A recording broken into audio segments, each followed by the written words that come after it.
kita ke nomor 1. Nomor 1 itu apa sih? Kita disuruh subnetting VLSM menggunakan metode VLSM. Nah, teman-teman saya di mana-mana itu subnettingnya itu di switch 3 ini digabung. Tapi saya enggak, soalnya satu-satu ini kan juga butuh IP, jadi saya buat terpisah aja gitu. Nah, kira-kira seperti ini. Jadi ini kenapa di sini 22 padahal di table nggak ada tuh 22. Kenapa? Karena kebutuhan host ini kita tambah. Setelah ditambah, nanti kita cari yang netmask yang IP usable-nya itu kita cari IP usable kita cari netmask yang IP usable-nya tuh sama seperti total kebutuhan host ini. Ya gitu kurang lebihnya. Nah, lalu kita bagi-bagi ke bawah. Kita bagi lagi nih, kita jadiin satu. Ini 00 untuk HRPC PC1, ini HRPC2. Ya kenapa? Karena di 24 ini itu cakupannya dia. Ya, hostnya tuh ada di situ. Kayak ini 250. Ini ada 256. Iya kan? Ini 256 kan? Berarti dia cakupannya 200 sama 210 gitu. Ya kurang lebih caranya begitu, dibagi-bagi terus. Oke.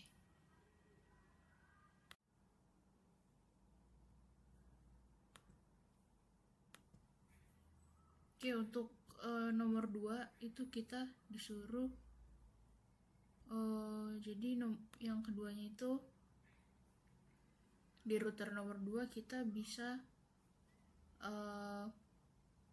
ngeping si 8.8.8 atau kita harus nyambungin si router 2 ini ke internet. Caranya gimana? Kita ke edit config. Nah, di edit config ini kita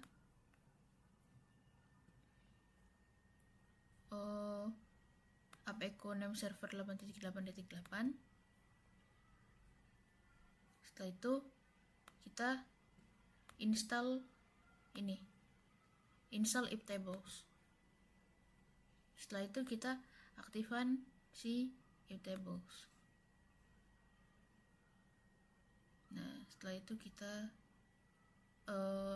atur OSPF-nya. Kita start semua ini. Untuk apa? Agar bisa kita share internetnya ke router-router lain.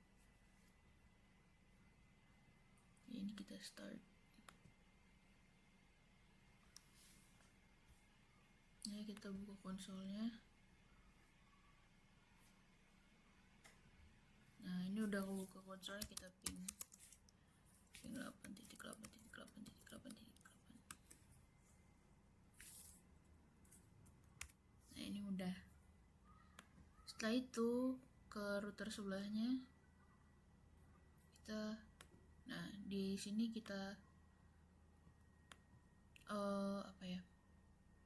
atur untuk ke sebelahnya. Maksud saya tuh untuk ngatur nyambungin ke router 2.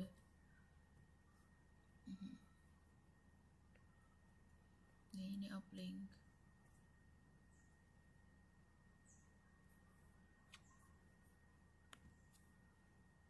Harusnya sih bisa ya.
Oke, sekarang kita lanjut ke nomor 4, yang mana kita ke web server, terus ada attachment itu.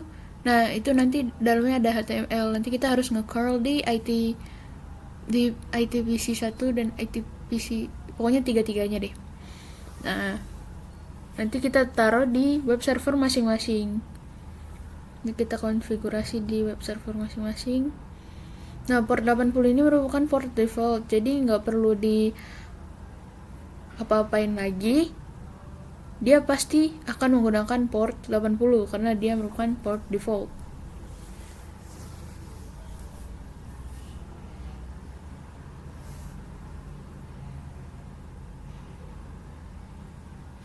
Nah, itu tuh di jawaban ini tuh saya salah nge-curlnya, karena nge-curlnya di web server dua-duanya. Kenapa nggak coba ke atas?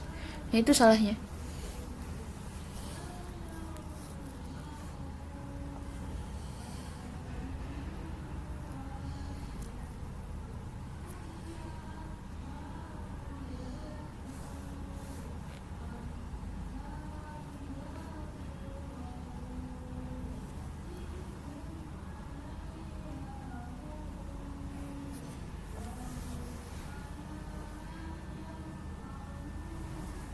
Ini kayaknya saya ada typo deh.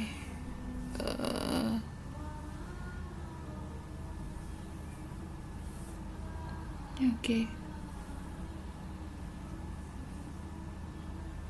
Nah, itu kita lihat tuh ada listen 80 sama ya, sama default server. Jadi di default portnya.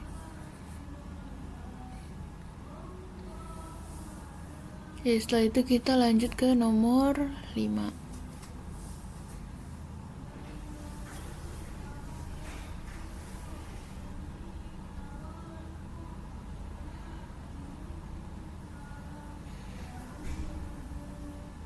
Ya, gitu. Jangan lupa curl dulu ya guys. Nah, ini curl. Nah, ini udah berarti berhasil. Oke, kita ke. Nah, ini gimana? Jadi kita udah kasih result 88, terus kita udah SSH-nya sudah di SSH dan engine sudah di install, lalu di start aja. Nah, jangan lupa kita masukin HTML-nya ke var www.html, terus habis itu index.html. Ya, di nomor 5 itu kita hanya mendengar. Jadi kalau misalkan dari port 1337 dan 444 itu gak boleh masuk, bukan gak boleh masuk, maksudnya time out. Nah, itu gimana caranya? Itu caranya kita di router 5 kita masukin if tables forward. Nah, kayak di bawah nih,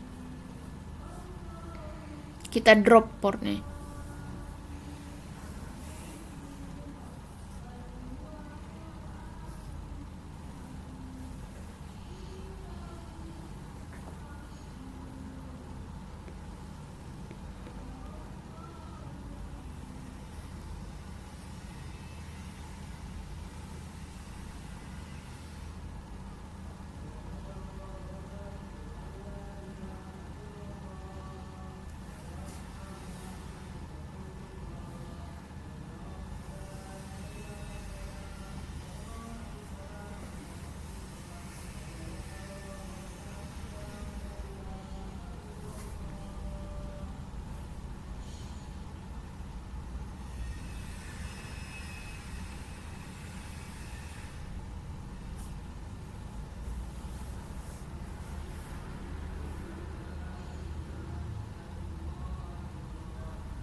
Nah itu time out, nggak ada isinya. Ya kita lanjut ke nomor 6. Nah jadi nomor 6 tuh maunya apa sih? Nomor 6 tuh maunya di port 22. Aku sih maunya di 22 ya. Nah di port 22 yang udah aku buat itu dia cuman bisa diakses sama ITPC 1, ITPC 2, dan ITPC 3. Selain itu kayak HRPC itu gak bisa, pokoknya semuanya gak bisa kecuali ITPC 1, 2, 3. Nah gimana sih caranya? Nah web di web servernya itu aku buat accept untuk untuk port 22, terus kita masukin yang cakupan switch itu, yang cakupan switch 2 IP yang cabangnya itu, terus kita ya accept untuk yang itu, lalu kita blok untuk selain itu, kita blok semuanya, tapi yang di accept itu cuman yang IP-nya cabang dari switch 2 nya itu. Nah switch 2 switch 1 ya, kurang lebih begitu.